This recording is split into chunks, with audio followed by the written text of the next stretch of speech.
มาทุกคนวันนี้จะมาหาเบิ่งวิถีชีวิตแบบชาวบ้านแนวสวาดลกมันติดตามเบิ่งมันเป็นอะไรเนาะ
ฮะ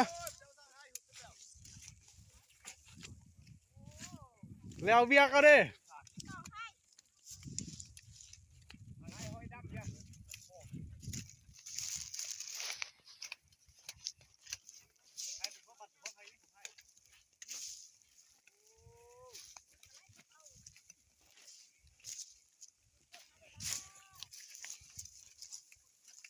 มักเกือกเต๋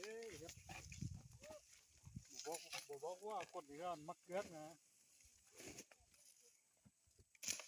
ห่วงไว้ห่วง